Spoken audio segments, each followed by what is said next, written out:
Chapter 7. First, who's so long there? The Campbell gestured to the remains of a terraced street which rose from a wasteland of redevelopment. Number 23. This rucksack is well heavy, he added, and the handle come off your keys. Is it real crocodile skin, by the way? Cornelius was stumbling along behind, marvelling at the Edinburgh Mercury. He shook his head in wonder, and his hair went every which way. The newspaper spoke of hidden station security cameras, faxed photographs, network identification computers, instant press access to newsworthy material, and the Edinburgh Mercury always being first with the news. Cornelius leafed through the remaining pages. These were singularly dry of any news, but they were heavily bathed in advertising for first-class accommodation, eating houses, menswear salons, car rental firms, bordellos, camping equipment. Everything, in fact, that an epic traveller might, reasonably or otherwise, require. Jim, Cornelius caught up with the Campbell. Hold on there. What's your problem? Jim put down the suitcase and unshouldered the rucksack. You were holding up the kiosk when I got off the train, weren't you? I'm making a good job of it. Did anyone else get off? The Campbell shook his head. Then he fumbled around on the ground for his glasses. Cornelius stooped and returned them to him. Thanks. No one at all got off that train, except me. Of course not. The taxi driver wouldn't have turned up if he hadn't read about you in the paper. You'd be walking if it wasn't for me. Don't show the boys the paper, by the way. Cornelius folded the Mercury into his pocket. And I think you better carry your own bags from here. It wouldn't look good if they saw me carrying them. Cornelius shrugged and took up his luggage. Just along here, you say? Number 23. It looked just like home sweet home. There was even a dustbin outside. Cornelius chose not to lift the lid. The potential wild warrior knocked upon the door. An eye appeared at an eye hole which was appropriate enough. Identify yourself, said a voice. Let us in, Sonny. It's me, Jimmy, and I've busted my specs. Identify yourself and use the password. You didn't tell us a password. It's a new rule. If you don't know the password, you can't come in. But I live here. Let us in. I've got a hostage with me and he can't stay long. He has an appointment. Does he know the password? The Campbell turned to his captive. Do you know the password? Just say the first thing that comes into your head. Brazier, said the Campbell.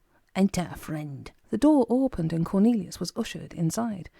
Oh, said he. Beyond lay a rubble. The house was nothing more than a front wall. A small campfire billowed smoke, and around this crouched... Yes, said Cornelius Murphy, this is more like it. Around the campfire crouched 3 red-bearded Highlanders, clad in considerable quantities of musty-looking tartan and armed to the yellow teeth.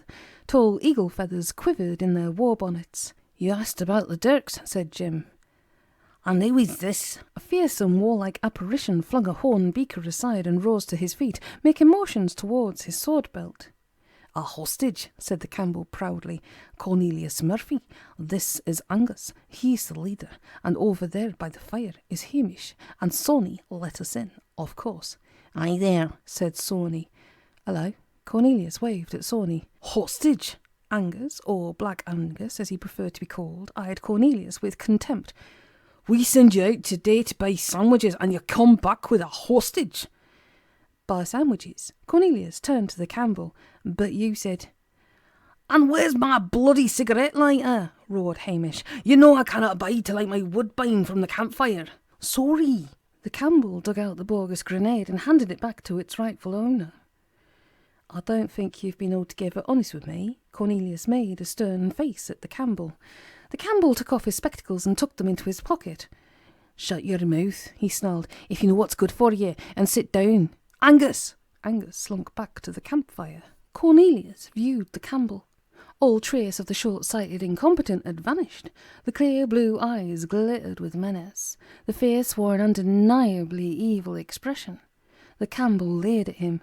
An overly complicated piece of subterfuge, perhaps. I'm subject to whimsicality in these matters. You are now my hostage. I'm too thin to be a hostage, said Cornelius. What is all this about? Hand over all your money, please. I certainly will not. Then it will be all the worse for you. The Campbell snapped his fingers. The 3 warriors climbed to their feet, drawing murderous-looking blades. I'll tag his jacket, said Sonny.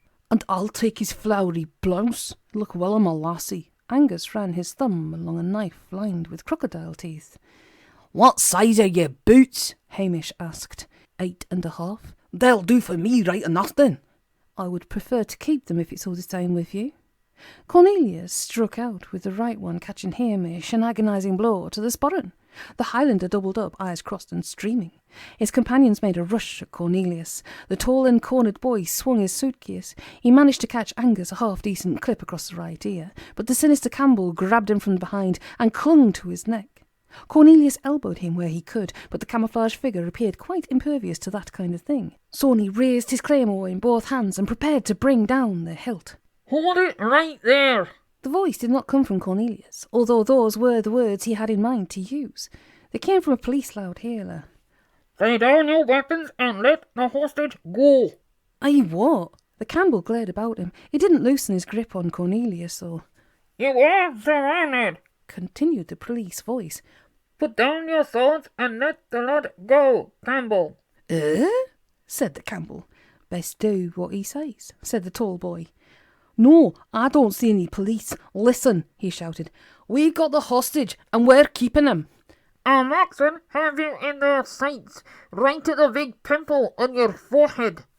"Pimple?" The Campbell released Cornelius and took to fingering his forehead.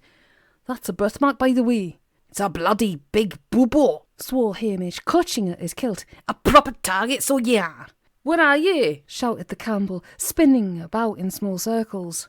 "All around you. We've had you under surveillance since you set up camp here.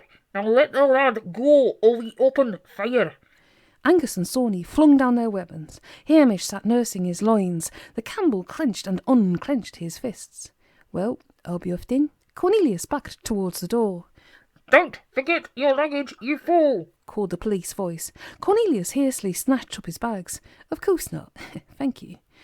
"And come out alone." "I certainly will." "The rest of you, back behind the campfire." The wild warriors of West Lothian made a surly and grumbling retreat. Cornelius Murphy left the building. He ducked out of number 23 and slammed shut the door, and then he turned to thank his rescuers. The street was deserted. "Well, don't just stand there. You're in for your life." The voice came close at his ear. Cornelius ran for his life. He dived away at the double and took himself as far as his long legs would carry him. When finally they would carry him no more, he ducked into a doorway and sank onto his bottom, breathing heavily. "Now open your rucksack." It was that voice again. "Is this good?" Cornelius searched for the heavens for shafts of golden light. "No, it's me." The voice belonged to Tuppe. Cornelius pulled open the rucksack. "Tuppe, this is something of a surprise." The small fellow climbed from the rucksack and stretched what there was of himself to stretch. "I bet you're glad I hitched a ride." Cornelius embraced the small fellow. "Tuppe," was all he could say. "That's enough hugging, thank you." "Sorry, but it's so good to see you. How?"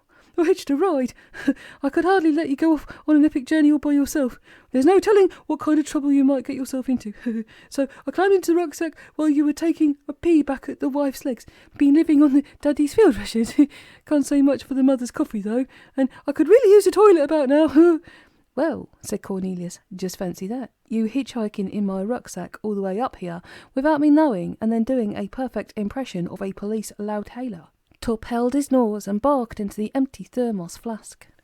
"Throw down your weapon and come out with your hands up. You are surrounded."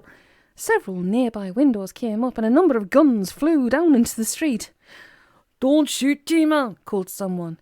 "I wouldn't have believed it if I hadn't heard it myself," said Cornelius. "Thanks very much indeed." "Don't mention it. You would have done the same for me." "Naturally, and I would have bested those blighters eventually, you know." "I've absolutely no doubt of that. I just wanted the fight to stop before you began wading in with the rucksack." "Quite so. Then, as my breath has now returned to me and I find myself in the company of my bestest friend, it is my considered opinion that we proceed together upon the epic journey and face as one whatever adventures lie before." "Well said. And wherefore art we headed?" "The auction room. Sheila Nagee." "And how might we get there, do you think?" Across the road, a bus drew up at a stop. It was a big, bright green bus, and the sign on the front read, "Sheila Nagee." "We'll take the bus," said Cornelius Murphy, smiling merrily.